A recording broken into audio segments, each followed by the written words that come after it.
चूड़ामणि। विवेक चूड़ामणि ग्रंथ में श्लोक नंबर 99। इस श्लोक का कुछ विचार हुआ था और कुछ विचार बाकी है, तो चिंतन करते हैं। सब मिलकर एक बार पुनः उच्चारण करते हैं इस श्लोक का। इदं शरीरं सूक्ष्म संज्ञितं लिंगं त्वपञ्चीकृत भूत संभवम् सवासनं धर्मपरानुभावकम् स्वाज्ञानतो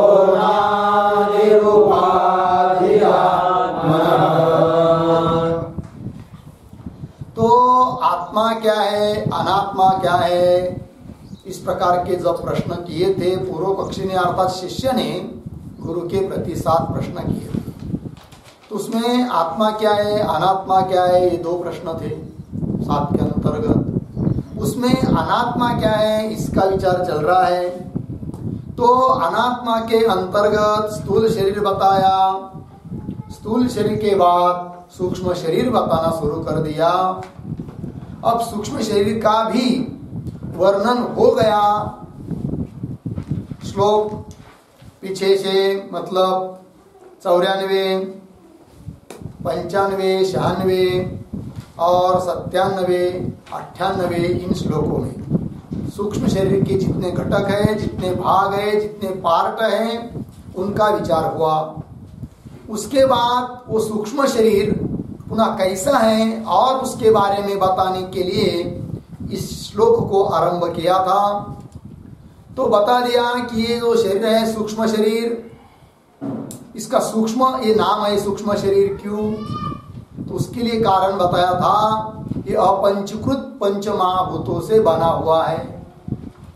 जिन अपंचीकृत पंचमहाभूतों से ये सूक्ष्म शरीर बना है वो पंचमहाभूत भी सूक्ष्म है।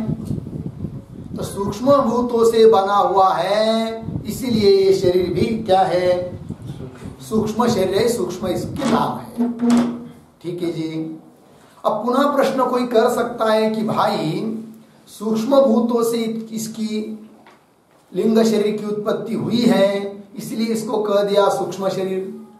किंतु उस अपंचकृत पंचभूतों को भी सूक्ष्म क्यों कहते हैं, तो उसका भी उत्तर दिया जाता है क्या कि आकाश है, अग्नि है, वायु है, ये जल है, इस प्रकार का व्यवहार करने के लिए वो अपंचकृत भूत योग्य नहीं है, इसलिए उनको बोल दिया क्या, सूक्ष्म। और उन सूक्ष्म भूतों से इस लिंग शरीर की उत्पत्ति होने के कारण इस लिंग शरीर को भी बोल दिया सूक्ष्म शरीर। और कैसा है तो बता दिया सवासनम। उसके पहले कर्म फलानुभावकम सवासनम। ठीक, स्वाज्ञानतः आत्मनः अनादि उपाधि। ठीक है, एक एक बात को समझ लेते हैं। तो सवासनम, सवासनम का अर्थ लिखिए वासना भी बराबर अनुभवजन्य संस्कारैहि।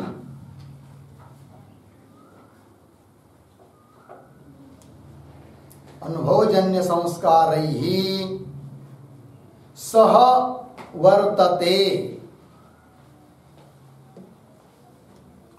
सह वर्तते इति सवासनम।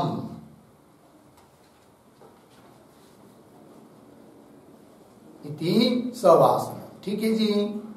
वासनाओं से ये सूक्ष्म शरीर युक्त है, इसलिए उसको बोल दिया सवासना। तो बोलेंगे कौन से वासना से युक्त है, तो लिख दिया है वासना भी का अर्थ कर दिया अनुभवजन्य संस्कार ही। बहुत बार अनुभव लेते, हर एक चीज का अनुभव लेते हम लोग, तो अनुभव से उत्पन्न होता है क्या, संस्कार। मतलब क्या, तो अनुभव क्या है, ज्ञान है अनुभव। और उससे संस्कार उत्पन्न होते जो कि अंतःकरण में रहते हैं, अर्थात सूक्ष्म शरीर में रहते हैं, क्योंकि अंतःकरण सूक्ष्म शरीर का ही एक भाग है। तो ज्ञान की सूक्ष्म अवस्था का ही नाम है क्या? संस्कार। और अनुभवजन्य सभी संस्कार किसमें रहते हैं? सूक्ष्म शरीर में रहते हैं। इसलिए उसको कह दिया क्या? सवासना। होता क्या है देखिए भाई, तो स्थूल शरीर, सूक्ष्म शरीर और आत्मा, तो मोक्ष तक स्थूल शरीर तो रहता नहीं है, बार बार वो उत्पन्न होता है, नष्ट होता है, उत्पन्न होता है, नष्ट होता है। कौन? स्थूल शरीर। अभी कुछ दिन पहले हम लोगों का स्थूल शरीर उत्पन्न हुआ, कुछ दिन के बाद मर जाएगा, पुनः दूसरा शरीर प्राप्त हो जाएगा। तो कहने का तात्पर्य, ये जो संस्कार रूप, वासना रूप जो संस्कार है, वो किसके आश्रय रह सकते हैं? तो स्थूल शरीर के आश्रय रह नहीं सकते, क्योंकि स्थूल शरीर तो बार बार उत्पन्न होता है, नष्ट होता है, उत्पन्न होता है, नष्ट होता है, इसलिए उसके आश्रित मान नहीं सकते। आत्मा भी मान नहीं सकते, क्योंकि आत्मा कैसा है जी? निर्धर्मक है, कोई भी धर्म उसमें नहीं रहता है। तो संस्कार रूप धर्म भी उसमें कैसा रहेगा? इसलिए आत्मा के भी नहीं है क्या? आत्मा के आश्रय भी रह नहीं सकते। कौन? संस्कार। फिर किसके आश्रित रहते हैं? तो सूक्ष्म शरीर के ही आश्रित रहते हैं, क्योंकि ये सूक्ष्म शरीर एक ही बार उत्पन्न हुआ है और अभिन्न रूप से वही रहता है। कहाँ तक? जब तक मोक्ष प्राप्त नहीं होता है तब तक। स्थूल शरीर चाहे कितने भी बदल गए तो सूक्ष्म शरीर एक ही रहता है। इसीलिए सभी संस्कार, पीछे के आगे होने वाले सब संस्कार किस में रहते जी? सूक्ष्म शरीर में ही रहते हैं। इसलिए उसको कह दिया सवासनम। हो गया जी, वासना से वो युक्त है। हो गया, आगे चलिए।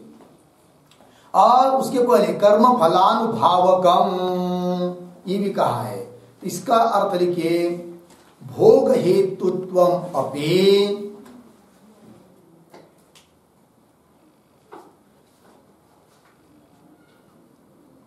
भोग हेतुत्वम अपि अस्य एव इति भावः।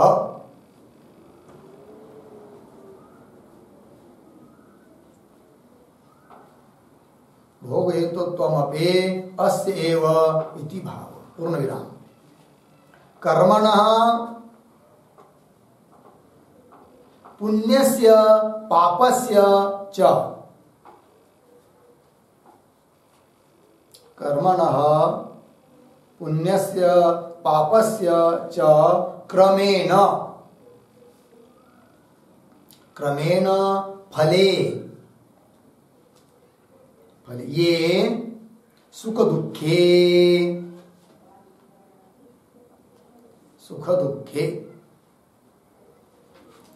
क्रमेण फले ये सुख दुखे तत् अनुभवः भोगः तज्जनकम्।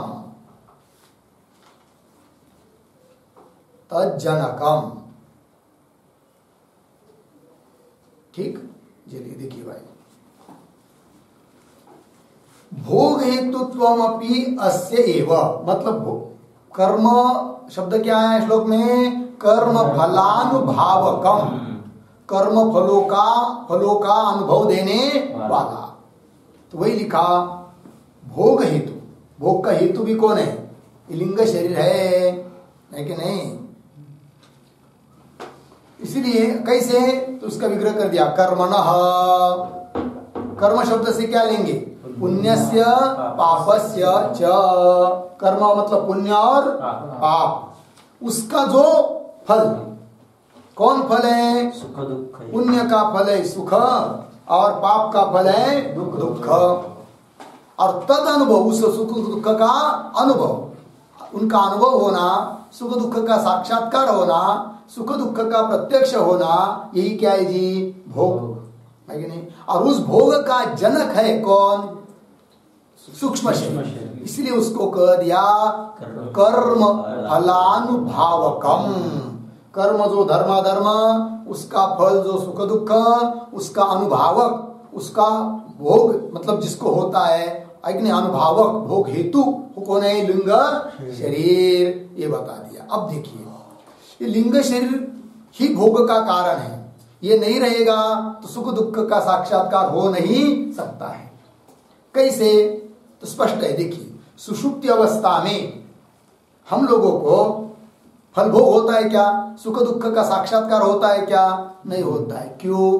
सुषुप्ति अवस्था में वासना सहित लिंग शरीर विलीन हो जाता है, आज्ञा में लीन रहता है। तो वहां लिंग शरीर नहीं है तो भोग भी नहीं हो रहा है, और जागृत स्वप्न में लिंग शरीर है तो भोग भी हो रहा है। इस अन्वय व्यतिरेक के बल पर हम लोग जान सकते हैं कि भोग के लिए कारण भी निमित्त भी कौन है? सूक्ष्म शरीर ही है।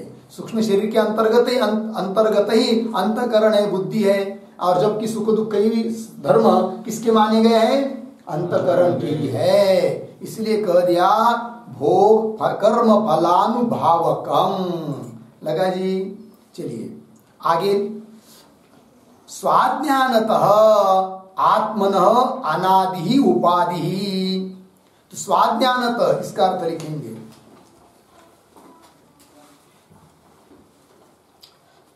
स्वस्य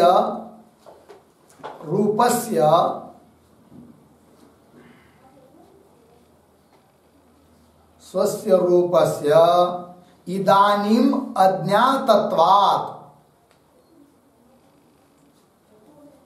इदानीम अज्ञातत्वात् तन्मूलकः कल्पितः उपाधि इत्यर्थः।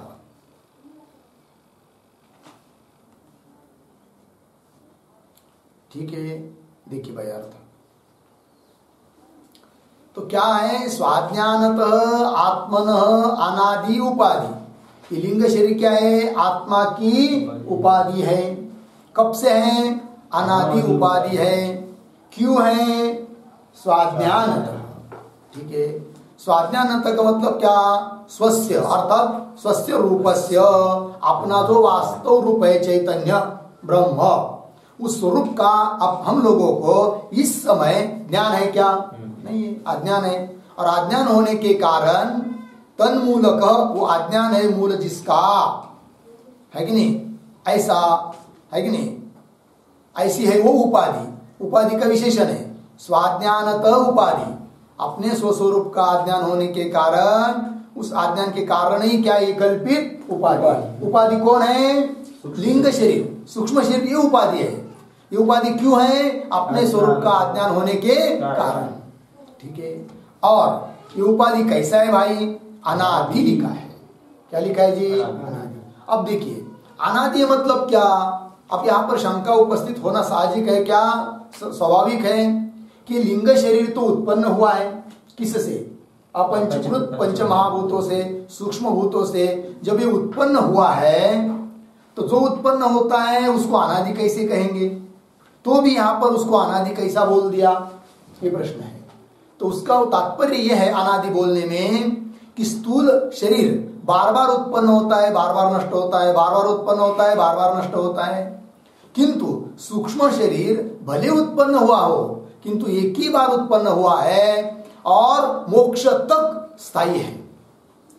चाहे मोक्ष 10 जन्म के बाद मिले, चाहे लाखों जन्म के बाद मिले, है कि नहीं? करोड़ों जन्म के बाद मिले, तब तक वही रहने वाला है। कौन? ये सूक्ष्म शरीर। इसलिए उसको कह दिया क्या? अनादि। ठीक है ना? एक वाक्य लिखेंगे उस पर।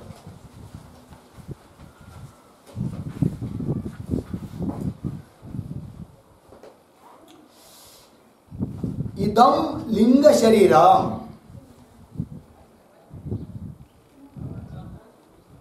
इदम लिंग शरीरम सूक्ष्म भूत जन्यम अपि,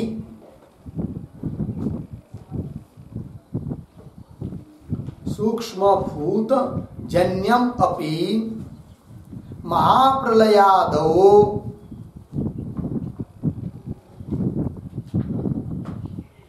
महाप्रलयादो अपि अभिव्यक्ति अनभिव्यक्तिभ्याम,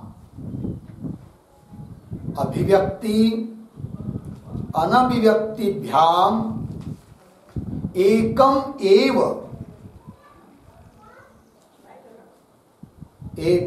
एव आविदेह कैवल्यम अवतिष्ठते। एकम एव आविदेह कैवल्यम अवतिष्ठते इति स्थूल शरीरवत्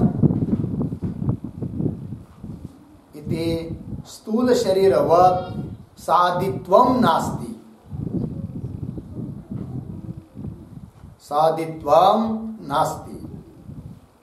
पूर्ण विराम। सकृत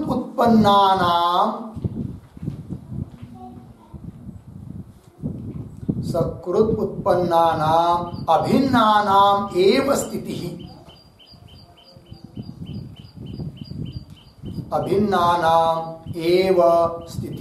इति तात्पर्येण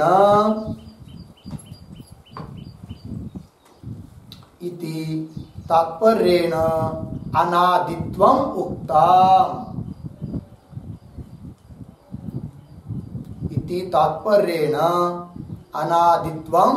उक्तम्। ठीक, देखिए भैया, ये जो लिंग शरीर है सूक्ष्म भूत जन्यम अपि, सूक्ष्म भूतों से यद्यपि उसकी उत्पत्ति हुई है तो भी, और महाप्रलय आदि में भी ये नष्ट नहीं होता है।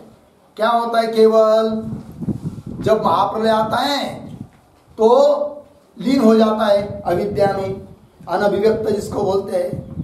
पुनः जब सृष्टि उत्पन्न होती है तब क्या होता है, वो अभिव्यक्त होता है, प्रकट होता है, स्थूल शरीर धारण करता है। और महाप्रलय होता है तब स्थूल शरीर को धारण किया हुआ नहीं है, आज्ञान में संस्कार सहित लीन हुआ है। इसका मतलब नष्ट नहीं हुआ है। ठीक है ना। तो वही लिखा, महाप्रलयादौ अपि अभिव्यक्ति अनभिव्यक्तिभ्याम, कभी अभिव्यक्त रहेगा कभी अनभिव्यक्त। इस समय अभिव्यक्त है, महाप्रलय काल में अनभिव्यक्त हो जाएगा। कुल मिलाकर एकम एवं, एक ही वो, एक बार उत्पन्न हुआ एक ही रहता है। कब तक, आविदेह कैवल्यम अवतिष्ठते, मतलब विधेय कैवल्य जब तक प्राप्त नहीं होता है तब तक वह लिंग शरीर एक की बार वैसा ही रहता है, भले स्थूल शरीर चाहे कितने भी बदल जाए। इति, ऐसा होने से स्थूल शरीरवत् साधित्वम नास्ति, स्थूल शरीर की तरह उत्पन्न होना नष्ट होना, उत्पन्न होना नष्ट होना, इस प्रकार का उसमें नहीं है। साधित्व है क्या उसमें? साधित्व है मतलब उत्पन्न तो हुआ है, किंतु स्थूल शरीर की तरह बार बार उत्पन्न होना रूप साधित्व उसमें नहीं है। फिर क्या है उसमें? आगे की पंक्ति, सकृत उत्पन्नानाम, सकृत मतलब एक बार उत्पन्न हुआ है, अभिन्नानाम एव स्थिति, अभिन्न रूप से वही रहता है, मतलब वो बदलता नहीं है, नष्ट होना पुनः आना ऐसा उसमें नहीं है। अभिन्न रूप से, अखंड रूप से वही चलता रहता है स्थूल शरीर बदलने पर भी। तो सकृत उत्पन्नानाम अभिन्नानाम एव स्थिति इति तात्पर्य न, इस तात्पर्य को मन में रखकर उस सूक्ष्म शरीर को बोल दिया है क्या? अनादि। ठीक है जी, वो बार बार उत्पन्न नहीं होता है, बार बार नष्ट नहीं होता है। यदि स्थूल शरीर की तरह सूक्ष्म शरीर की भी बार बार उत्पत्ति होती है, बार बार नाश होता है, ऐसा मानेंगे तो क्या होगा? तो दोष आते हैं। क्या दोष आते हैं? तो नंबर 1, कृतहान अकृताभ्यागमापत्ते है,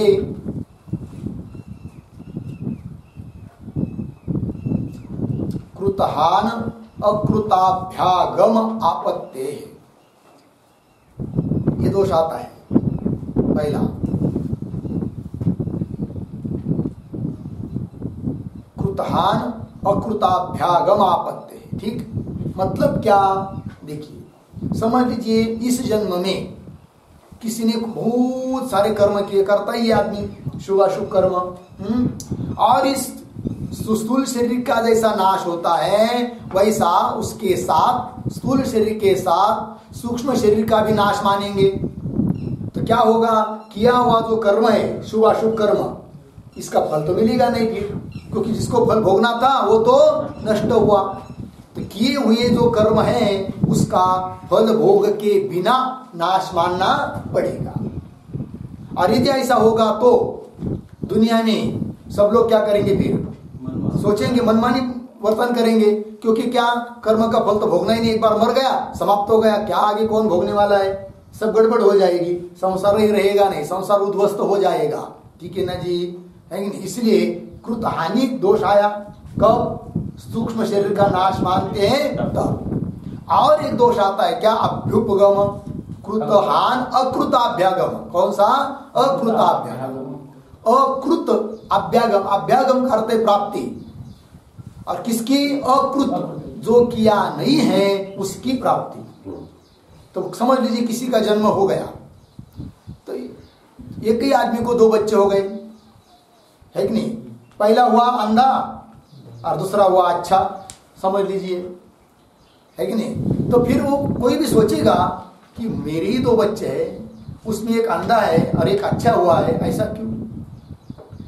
तो उत्तर क्या मिलता है हम लोगों का अभी इस समय, कि भाई उसके पहले के कर्म वैसे होंगे इसलिए वो अंधा हो गया, और इसके कर्म अच्छा होंगे इसलिए क्या हुआ, वो अच्छा हुआ। अब यदि समझ लीजिए इसके पहले लिंग शरीर मानेंगे ही नहीं, जो पहला था वो नष्ट हुआ, अभी शरीर स्थूल शरीर जैसा उत्पन्न हुआ, इसी प्रकार सूक्ष्म शरीर भी नया उत्पन्न हो गया, ऐसा यदि मानेंगे तब हम इस प्रश्न का उत्तर दे पाएंगे क्या?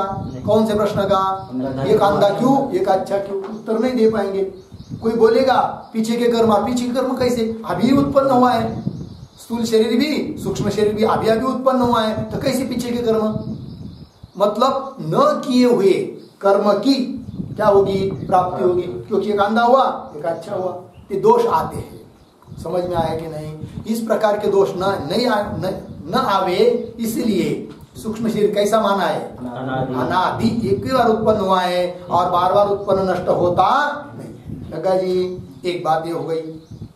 दूसरी बात, बालस्य, नंबर 2, बालस्य स्तन्यपाने प्रवृत्ति ही न स्यात्। बालस्य स्तन्यपाने प्रवृत्ति न स्यात्।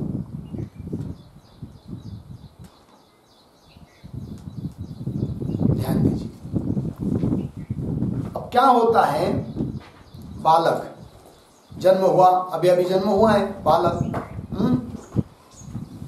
तो उसको जब माँ अपने गोद में लगाती है, स्तन उसके मुख में देती है, तो माँ इतना ही कर सकती है, उसके मुख में स्तन देना।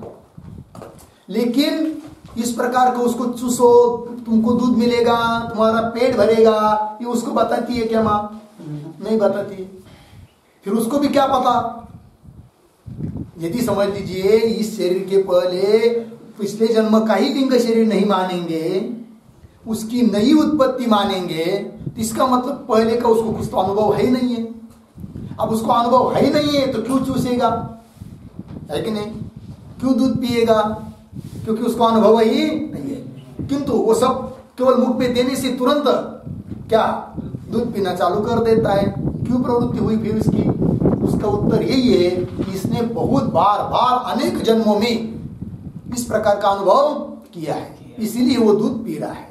इसका मतलब उसको इस शरीर में जो लिंग शरीर है वही लिंग शरीर उसका पीछे के शरीर में था, वही सूक्ष्म शरीर उसके पीछे के शरीर में था, तभी तो ये हो रहा है। लग गया कि नहीं? इससे क्या सिद्ध हुआ? स्थूल शरीर की तरह सूक्ष्म शरीर बार बार उत्पन्न और नष्ट होता नहीं है। लग गया जी? ये भी एक बात बता दी, ठीक है ना जी? और तीसरा दोष, संसार अनुपपत्ति ही च।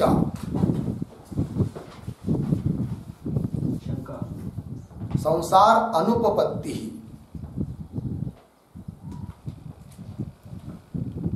ठीक?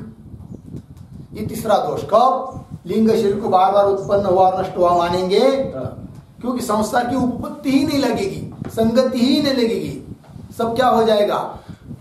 टकाशर भाजा टकाशर खाजा, अंधेरी नगरी चौपट राजा, टकाशेर भाजी टकाशेर खाजा, ये हो जाएगा। ये बहुत बड़ी कथा है वो, है कि नहीं। अंधेरी नगरी, कोई राजा रहता है और उसको कोई ये नहीं रहता है, किसी ने चोरी किया किसी ने, और आदेश कर दिया क्या, जाओ फांसी दे दो उसको जिसने चोरी किया है, ठीक। फिर धूमधाम क्या है, सब पुलिस लोगों, है कि नहीं, कोई मिला ही नहीं, चोर नहीं मिल रहा है तुमको, एक काम करो, ये बेड़ी ये ले लो, बेड़ी या फांसी ले लो। फिर किसको देना है, जिसके गले में आएगी फिट उसके गले उसको दे दो। इस प्रकार का इसको कहते हैं अंधेरी नगरी चौपट राजा। इस प्रकार के सब दुनिया हो जाएगा, कोई संगतवार कोई रहेगा नहीं। अब है नहीं, कब लिंग शरीर की बार बार उत्पत्ति नाश मानेंगे तब, इसलिए भी दोष आता है। ठीक है जी, आगे चलते हैं। और एक दोष लिखिए, सुषुप्तौ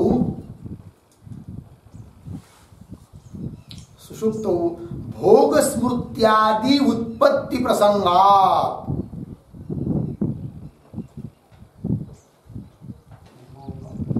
भोग स्मृत्यादि उत्पत्ति प्रसंगात्।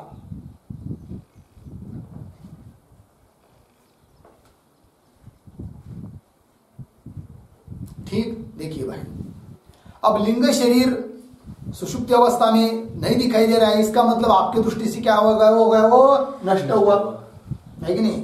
और लिंग शरीर कारण ही नहीं है भोग के लिए भी, क्योंकि उसको आप उत्पत्ति नाश मान रहे हो, ठीक है ना। तो फिर सुषुप्ति में भी भोग और भोग की स्मृति होनी चाहिए। होता है क्या ऐसा? नहीं होता है। इसका मतलब सूक्ष्म शरीर बार बार उत्पन्न होना और बार बार नष्ट होना, ये मानना उचित नहीं है। एक ही बार उत्पन्न हुआ है और मोक्ष तक वही स्थायी रहेगा। अब देखिए, सूक्ष्म शरीर नहीं मानेंगे तो बड़ी गड़बड़ होगी। समझ लीजिए, किसी ने मोक्ष के लिए प्रयास किया, बहुत सारा कर्म किया, अंतःकरण शुद्ध हुआ और ज्ञान होना चाहिए आगे मोक्ष के लिए, किंतु ज्ञान होने के पहले वो मर गया। अब मर गया तो उसका स्थूल शरीर नष्ट हुआ और आपके दृष्टि से क्या मान रहे हो? सूक्ष्म शरीर भी नष्ट हुआ। फिर जो साधना की वो भी क्या हो जाएगी? व्यर्थ हो जाएगी। तो सब साधना भी व्यर्थ होने लगेगी। कब? यदि उसका नाश मानेंगे। फिर अगला जन्म मिलेगा तो अलग ही लिंग शरीर रहेगा, फिर वो पुनः शुरू से प्रयत्न करेगा और मोक्ष ज्ञान होने के पहले मरेगा तो मोक्ष भी कभी प्राप्त नहीं होगा। ये सब गड़बड़ाहट हो जाएगी। और लिंग शरीर को एक ही मानेंगे तो इस जन्म में जितनी साधना की है, अगला जन्म प्राप्त होने के बाद पुनः वो साधना करनी नहीं पड़ती है। जहां तक हम गए उसके आगे की साधना चालू हो जाती है। क्यों? ऐसा कब हो सकता है? लिंग शरीर मतलब सूक्ष्म शरीर एक ही मानते हैं तब। समझ में आया कि नहीं? जैसे 5वीं कक्षा यहाँ उत्तीर्ण किया और दूसरे जिले में चला गया तो वहां उसको ये नहीं बोलते ना क्या पुनः पहली से परीक्षा दे दो, पहली में बैठो करके क्या करते? 6वीं से आगे शुरू कर देते हैं। उसी प्रकार भगवान की सृष्टि में भी जहां तक हम लोगों ने साधना की है, यदि उसमें ज्ञान नहीं होता है तो अगले जन्म में उसके आगे की साधना शुरू हो जाती है, पुनः पहले से करना नहीं पड़ता है। किंतु ये तभी संभव है जब सभी जन्मों में एक ही सूक्ष्म शरीर मानेंगे तब। लग गया? तो कहने का तात्पर्य सूक्ष्म शरीर एक ही बार उत्पन्न हुआ है, मोक्ष तक वही स्थायी है, वो संस्कार उसमें रहते हैं, है कि नहीं? और इसीलिए उसको अनादि बोल दिया है। कहने का हो गया ना जी?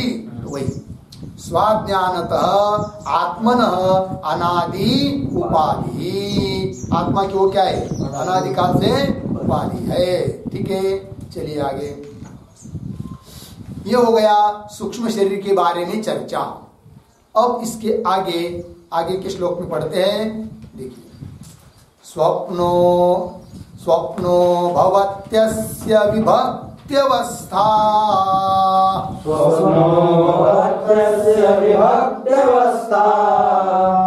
स्वमात्र शेषेण विभाति यत्र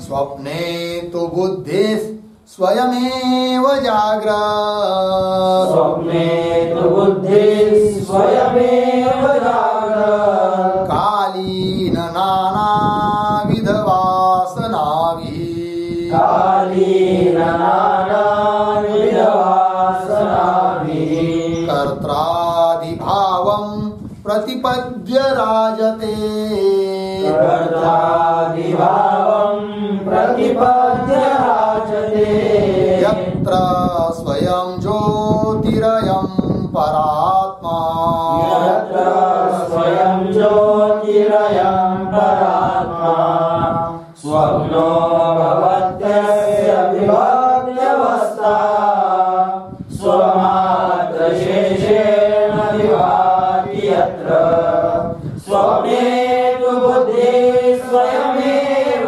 जाग्रत् कालेन नानाविध वासनाभिः कर्त्रादिभावं प्रतिपद्य राजते यत्र स्वयं ज्योतिरयं परात्मा स्वप्नः भवति अस्य विभक्त्यवस्था स्वमात्र शेषेण विभाति यत्र स्वप्ने तु बुद्धिः स्वयं एव जाग्रत कालीन नानाविध वासनाभिः कर्त्रादिभावं प्रतिपद्य राजते यत्र स्वयं ज्योतिः अयं परात्मा। ठीक, अन्वय देखिए भाई। अस्य विभक्त्यवस्था स्वप्नः भवति। दूसरी लाइन में अंतिम शब्द यत्र स्वमात्र शेषेण विभाति। स्वमात्र शेषेण विभाति। तीसरी लाइन में स्वप्ने तु बुद्धिः स्वप्ने तु बुद्धिः स्वयमेव जाग्रत कालीन नानाविध वासनाभिः।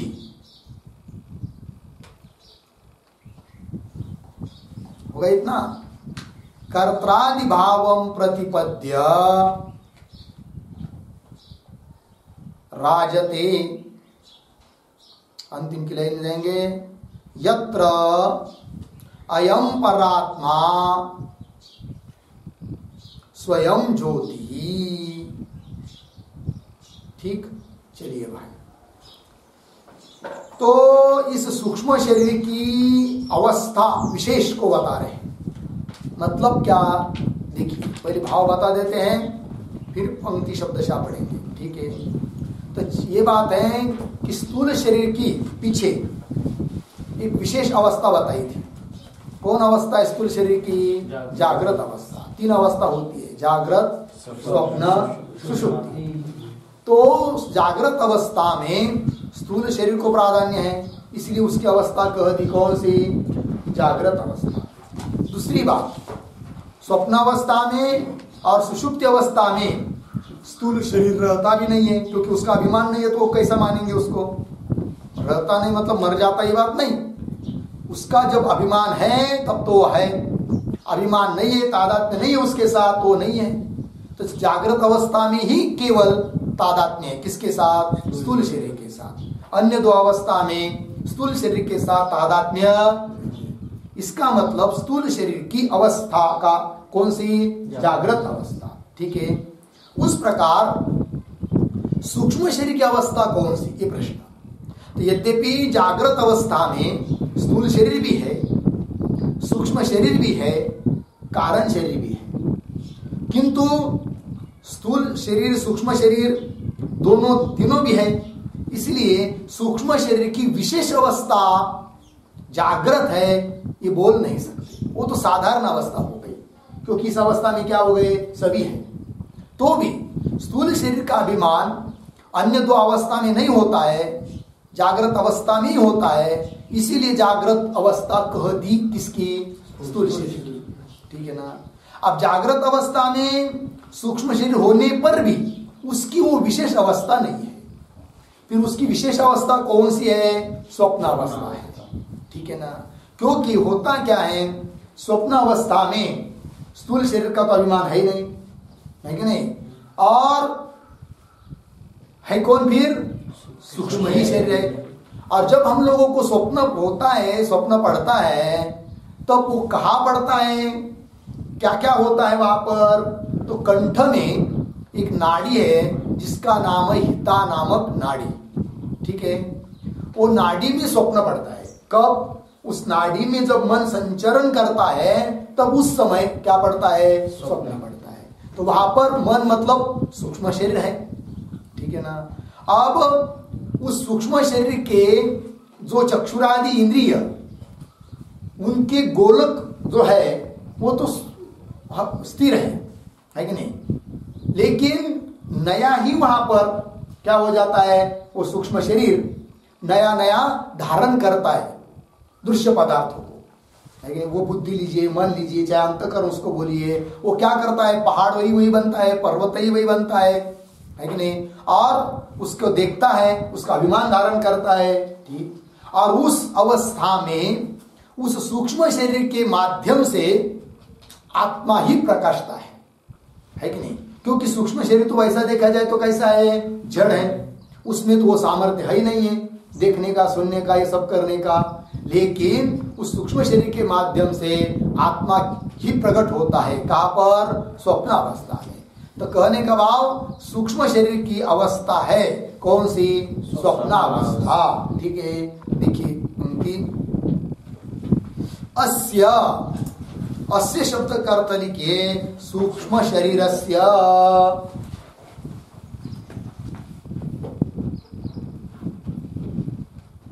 अस्य मतलब सूक्ष्म शरीरस्य विभक्त्यवस्था स्वप्न भवति। विभक्त्यवस्था, विभक्तावस्था मतलब क्या? भेद का अवस्था स्वप्न भवति।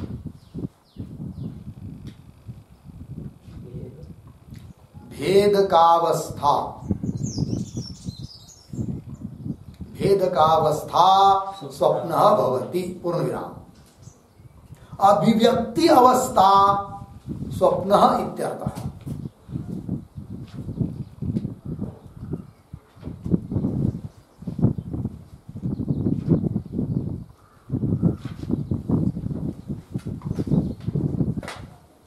ठीक है जी। देखिए भाई, स्वप्न ही इसकी विभक्ति अवस्था है, मतलब भेदक अवस्था है, भिन्न करके दिखाने वाली अवस्था है, अर्थात अभिव्यक्ति की अवस्था है। कौन? स्वप्न अवस्था। अब देखिए, जागृत अवस्था तो स्थूल साधारण हो गई क्योंकि उसमें स्थूल भी है, और सुषुप्ति अवस्था में तो ये लिंग शरीर लीन हो जाता है, सूक्ष्म शरीर क्या हो जाता है? लीन हो जाता है। तो सुषुप्ति अवस्था भी इसकी अवस्था मान नहीं सकते। किसकी? सूक्ष्म शरीर की। तो सुषुप्ति अवस्था चली गई क्योंकि उसमें वो लीन होता है, रहता है नहीं है। और स्थूल अवस्था में है किंतु स्थूल अवस्था, जागृत अवस्था है किंतु जागृत अवस्था कैसी है? स्थूल साधारण अवस्था है, स्थूल शरीर भी उसमें है। फिर इसके लिए, उस सूक्ष्म शरीर के लिए एकमात्र बची कौन? सूक्ष्म अवस्था। इसलिए कह दिया विभक्ति अवस्था, ये उसकी भेदक अवस्था है, भिन्न करके दिखाने वाली अवस्था है, ठीक है। फिर आगे, यत्र स्वमात्र शेषेण विभाति, यत्र, यत्र का अर्थ लिखिए स्वप्ने।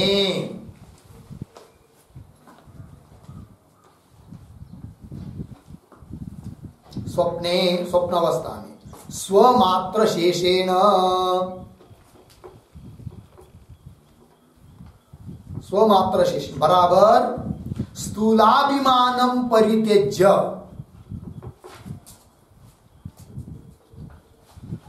स्थूलाभिमानम परित्यज्य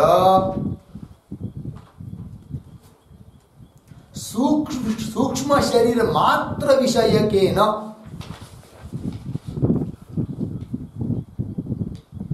सूक्ष्म शरीर मात्र विषयकेन बराबर अभिमानेन,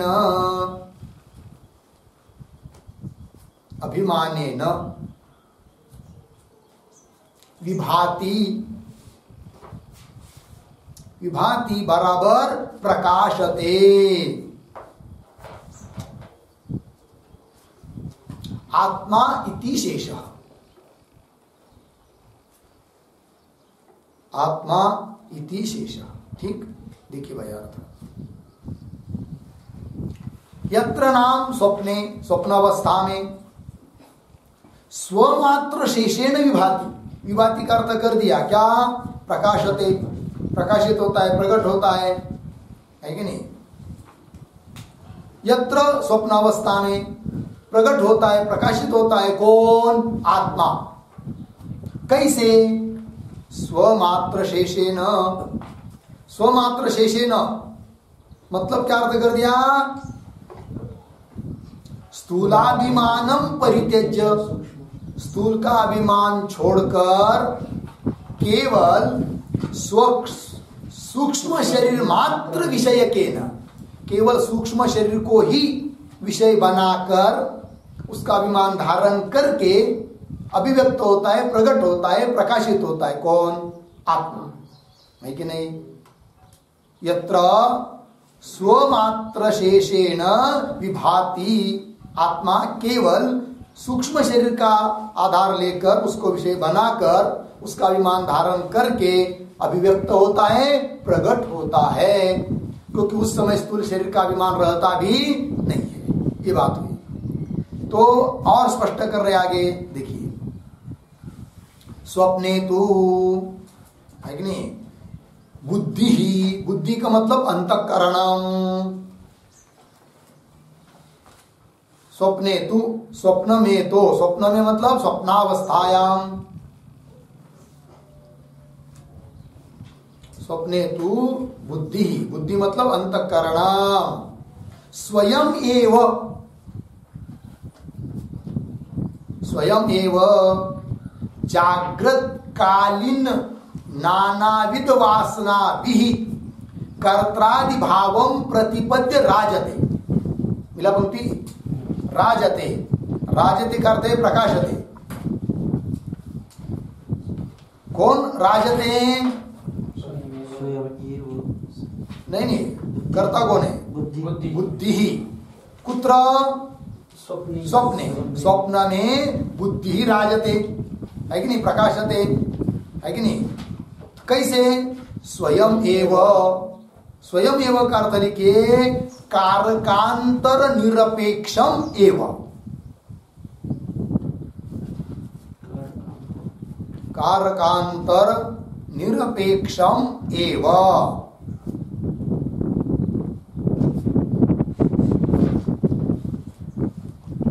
ठीक है ना? मतलब अन्य कारकों की अपेक्षा न करके, फिर किसकी अपेक्षा होती है? केवल जागृत कालीन नानाविध वासना भी। इसका अर्थ लिखिए जागृत अवस्थायाम जातैहि, जागृत अवस्थायाम जातैहि बहुविधैहि संस्कारैहि।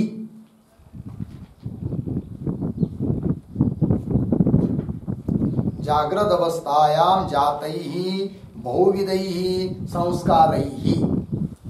ठीक, देखो भाई, मतलब जागृत अवस्था में उत्पन्न हुए जो बहुत सारे संस्कार, वासना, उन संस्कारों के द्वारा बुद्धि अन्य कारकों की अपेक्षा न करके कर्त्रादि भावम प्रतिपद्य, प्रतिपद्य करते है प्राप्य,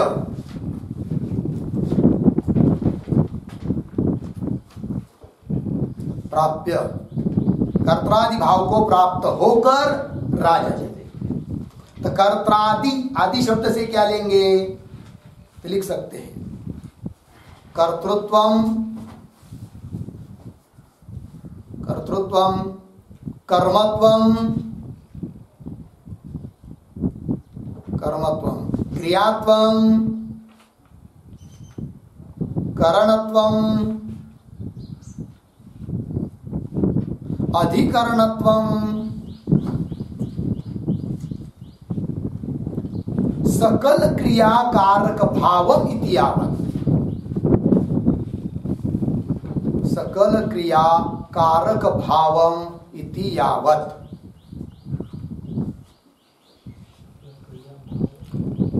सकल क्रियाकारक भावम इति यावत्। ठीक है जी, चलिए भाई। तो बुद्धि ही जागृत कालीन के संस्कार को लेकर स्वप्न अवस्था में कर्ता वही बन जाती है, कर्तृत्व भी उसमें है, कर्मत्व कर्म भी वही बन जाती है, क्रिया भी वही करती है, करण भी वही बनती है, अधिकरण भी वही बनती है। सकल क्रियाकारक भाव को प्राप्त होकर भावम प्रतिपद्य राजते, राजते नाम प्रकाशयते। देखिए स्वप्न में क्या होता है, और कोई बाहर की चीज है क्या वहां पर? कुछ भी नहीं है। पहाड़, पर्वत, नदी, घोड़ा, सब जो भी कुछ दिखाई दे रहा है वो कहां से आया? तो वही अंतःकरण या बुद्धि ही उन संस्कार के निमित्त से उस आकार को बन गई। ठीक है ना? तो अधिकरण भी वही बनी है कि नहीं, करण भी वही बनी है कि नहीं, कर्ता कर कारण क्रिया सभी कुछ वही बनी, बुद्धि बनी, अंतःकरण ही बना है कि नहीं। अब उस अंतःकरण बना है क्या मतलब अंतःकरण तो जड़ है, वो कैसा बनेगा और कैसा कर्ता आदि सब होगा? तो आत्मा है। तो देखिए क्या होता है, अंतःकरण अधिष्ठान चैतन्य, और चैतन्य का उस अंतःकरण में क्या पड़ता है? प्रतिफल। तो वो जो प्रतिफल है उसके आधार पर, उसकी सहायता से बुद्धि ये सब बनती है। अर्थात उस स्वप्न पदार्थों के माध्यम से प्रकाशन हो रहा है, वो किसका? आत्मा का ही प्रकाशन हो रहा है, ये इसका तात्पर्य है। इसी बात को बताने के लिए अंतिम पाद आया है क्या? यत्र कि जिस अवस्था में अयम परात्मा स्वयं ज्योति ही, यह परमात्मा ही क्या? स्वयं ज्योति ही, है नहीं? ज्ञान स्वरूप ये जो परमात्मा है वही उस समय अभिव्यक्त होकर प्रतीत होता है, ये कह दिया। लग गया जी? थोड़ा लिखेंगे इस पर।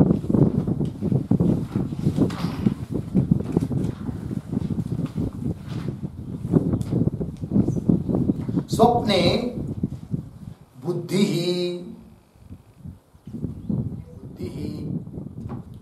बराबर अंतःकरणम, अंतःकरण स्वयं एव राजते,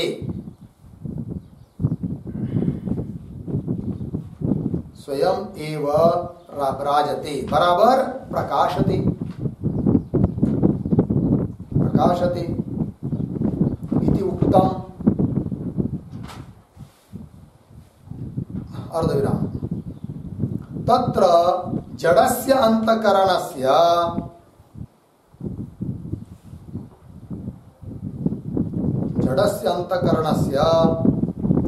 कथम ईदृशी शक्ति,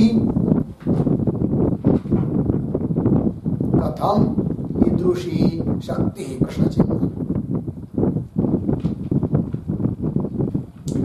शरीरांतर्गत नाडीषु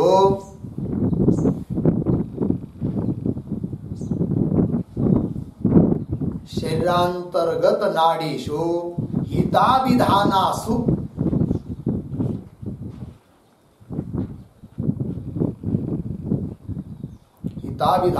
यदा मनः संचरति,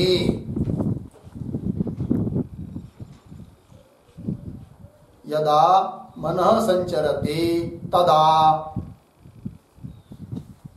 स्वप्नः, तदा स्वप्नः इति श्रुत्या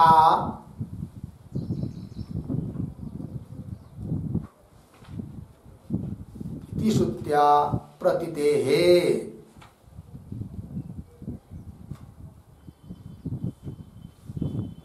अर्धविराम। तत्र प्रकाशस्य दुरापस्तत्वात्,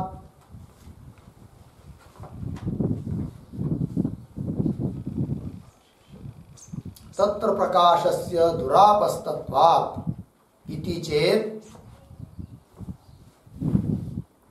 इति चेत् तत्र आह उद्धरणचिह्नं यत्र स्वयं ज्योतिः अयं परात्मा इति।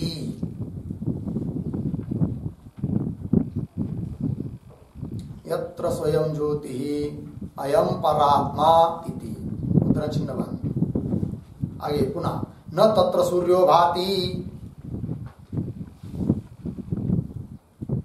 न तत्र सूर्यो भाति, न चंद्र तारकम, न चंद्र तारकम अर्धविराम, नेमा विद्युतो भान्ति, नेमा विद्युतो भान्ति, कुतोऽयम् अग्निः, कुतः अयम् अग्निः। पूर्णविराम। तमेव भान्तम् अनुभाति सर्वम्, तमेव भान्तम् अनुभाति सर्वम्, तस्य भासा सर्वम् इदं विभाति।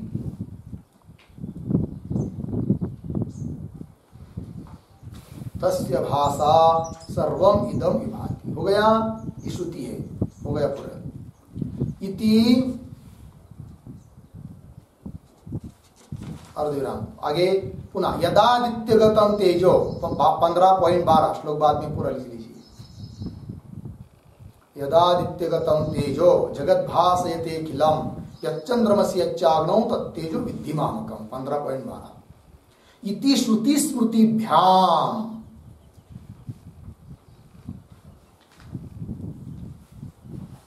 श्रुति स्मृतिभ्याम जेगीयमान महिम्नः,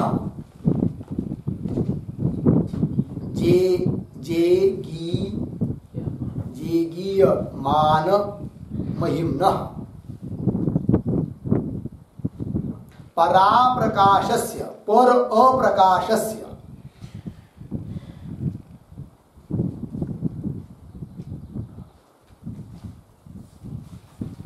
पराप्रकाशस्य ज्योतिरूपस्य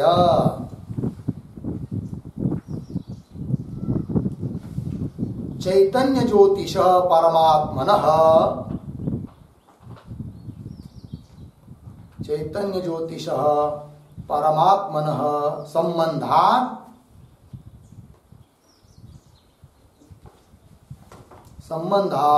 अंतकरणस्य इयं शक्तिः,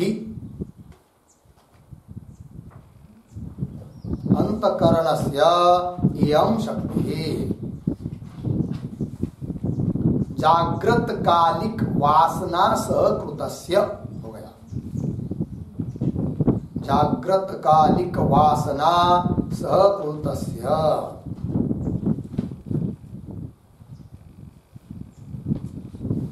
पूर्णविराम। और एक पंक्ति आगे, अयं भावः, अयं भावः जागृत काले इव, जागृत काले इव यत्र सर्वव्यवहारः वर्तते, यत्र सर्वव्यवहारः वर्तते,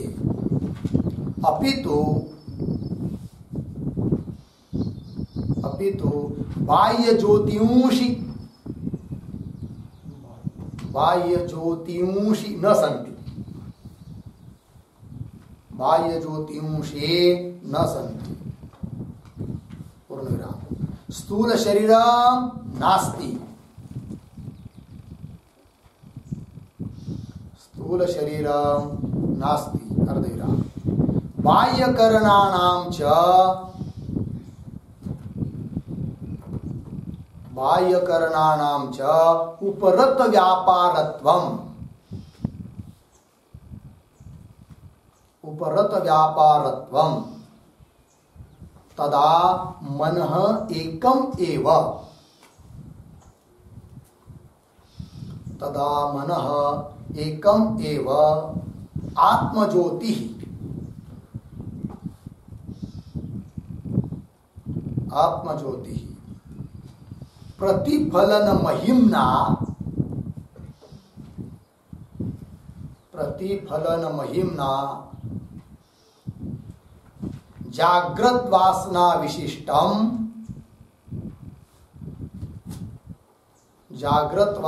विशिष्टम सर्वाकारताम भजते।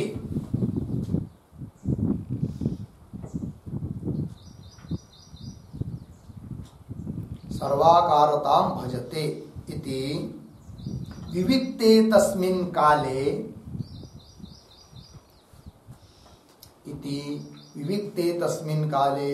स्वयं ज्योतिष्टवम्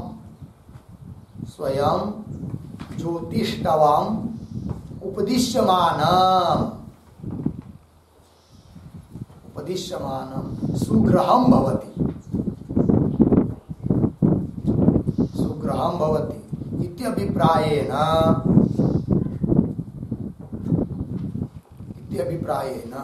अत्र अयं पुरुषः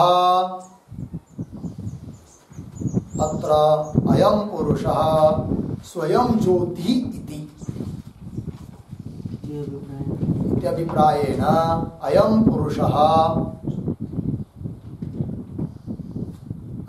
इत्यभिप्रायेण अत्र अयं पुरुषः स्वयं ज्योतिः इति हो गया।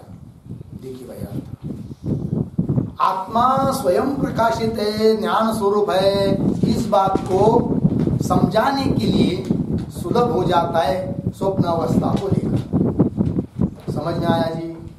कैसे कि स्वप्न अवस्था में तो बाहर की तो कोई चीज है ही नहीं है, नदी नाला पहाड़ पर्वत शरीर सूर्य चंद्र कुछ नहीं है, तो भी सबका प्रकाशन हो रहा है। और अंतःकरण तो जड़ है, सूक्ष्म शरीर तो जड़ है, प्रकाशन सबका हो रहा है। कौन करा रहा है? इसका मतलब आत्मा ही चैतन्य स्वरूप लगा ना। देखिए एक एक बात को अर्थ बता देते हैं। स्वप्ने बुद्धि मतलब अंतःकरण स्वयं एवं राजते अर्थात प्रकाशति इति उक्तम, ये कह दिया इस श्लोक में। अब प्रश्न होगा कि तत्र जड़स्य अंतःकरणस्य कथम ईदृशी शक्ति?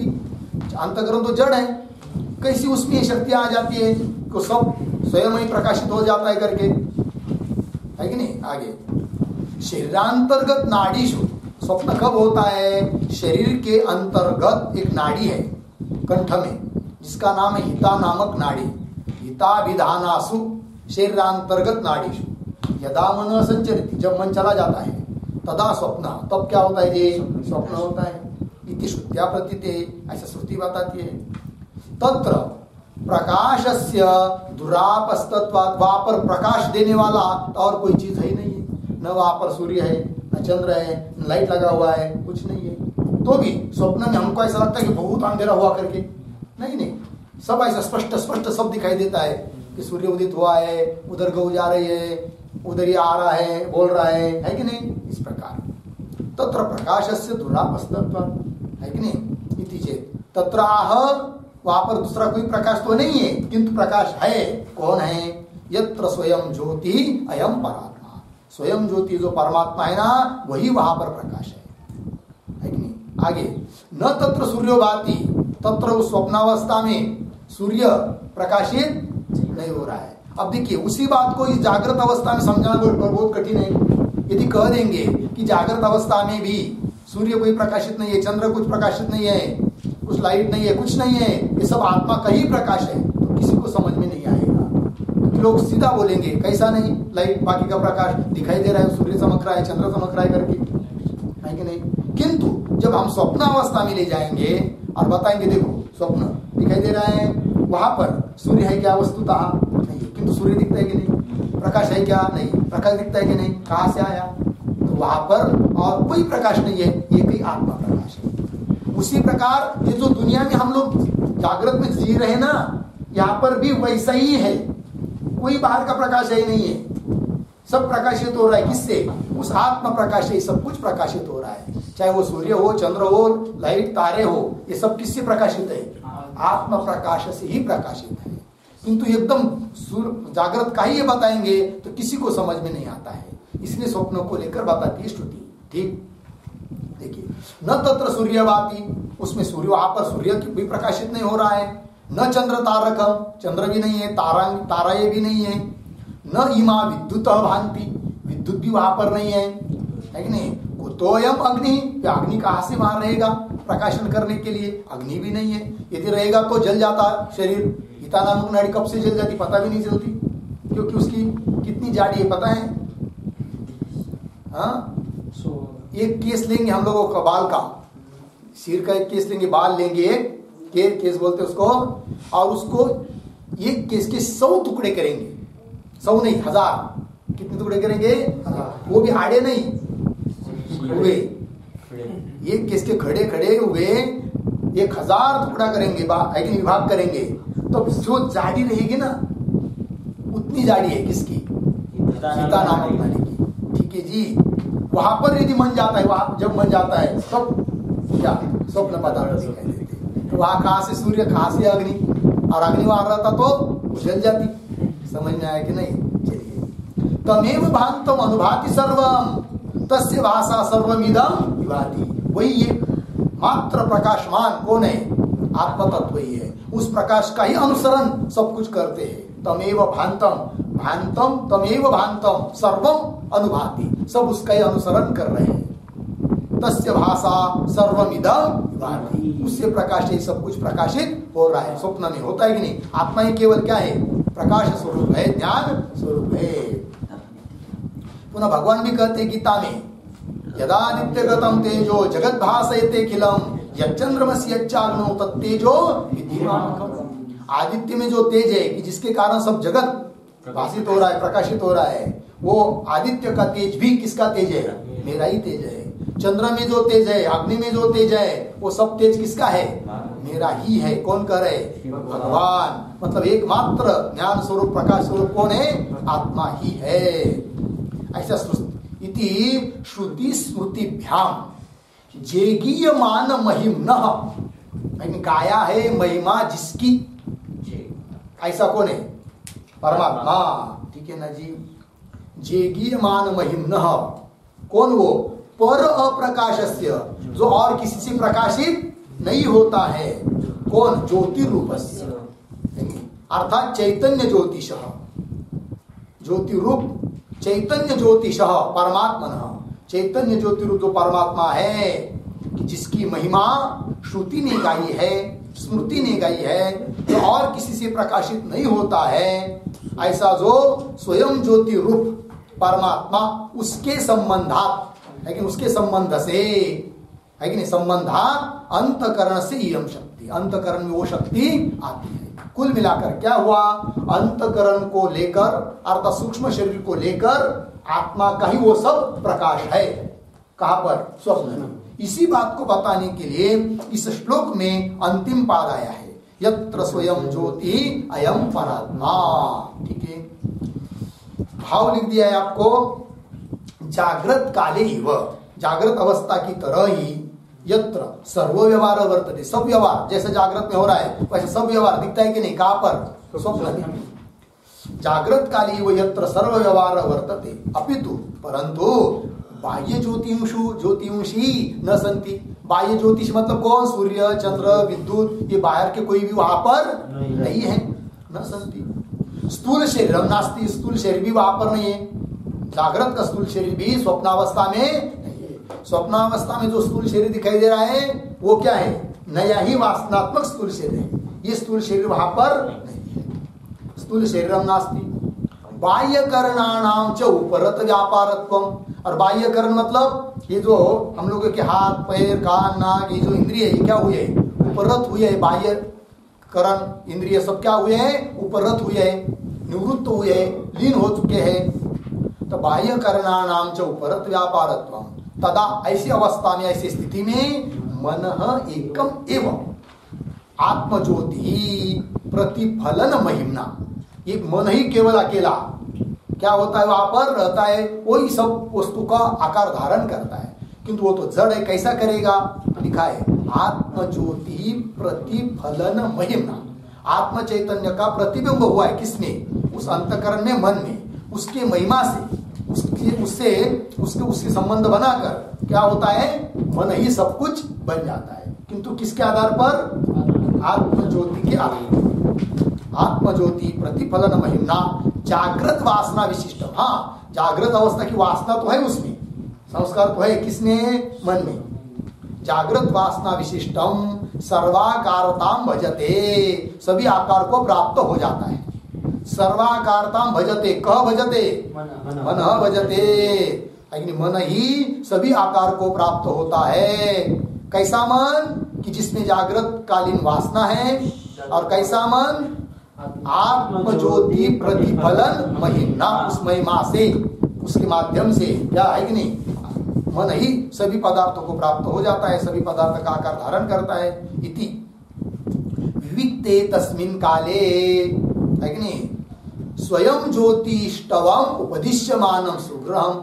तो विविक्ते तस्मिन् काले, उस काल को, स्वप्न काल को विविक्त अलग करके दिखाएंगे। ये जागृत अवस्था है, ये स्वप्न अवस्था है, ये सुषुप्ति अवस्था है। जागृत अलग है, स्वप्न अलग है, ऐसा अलग करके दिखाएंगे। तो उस स्वप्न अवस्था में ज्योतिष स्वरूप आत्मा का ज्ञान कराना क्या हो जाता है? सुलभ हो जाता है। इसलिए यहाँ पर यत्र स्वयं ज्योति अयम परात्मा ऐसा करके स्वप्न अवस्था में आत्मा प्रकाशित होता है, इस बात को दिखाया। विविक्ते तस्मिन् काले स्वयं ज्योतिष्टवम, मतलब स्वयं ज्योति स्वरूप जो आत्मा है उसका उपदिश्यमानम स्वयं ज्योतिष्टवम सुग्रहम भवति। उपदेश का विषय जो, मतलब जिसका उपदेश करना है, ऐसा स्वयं ज्योति रूप आत्मा, उसका ज्ञान कराना सुलभ हो जाता है। किसमें? ऐसी अवस्था का विश्लेषण विवेक करेंगे तब। इति अभिप्राय है न, इसी अभिप्राय से कहा है कि अत्र नाम स्वप्नावस्थायाम अयम पुरुष स्वयं ज्योति, ये पुरुष परमात्मा स्वयं ज्योति है, इस बात को बता दिया। हो गया जी, तात्पर्य समझ में आया श्लोक का? चलिए, सूक्ष्म शरीर की विशेष अवस्था कौन सी? स्वप्नावस्था है, ठीक है ना जी। और वहां पर मन ही उस चैतन्य का प्रतिबिंब धारण करके सभी वस्तु रूप से बन जाता है। जागृत काल की वासना संस्कार केवल उसमें होता है, और उस मन के माध्यम से या स्वप्न पदार्थों के माध्यम से प्रकाशित होने वाला कौन है? चैतन्य स्वरूप, ज्योति स्वरूप आत्मा ही है। ये बात किस बात की सिद्धि हुई? आगे का विचार हम लोग करेंगे। ओम पूर्णमदः पूर्णमिदं पूर्णात् पूर्णमुदच्यते पूर्णस्य पूर्णमादाय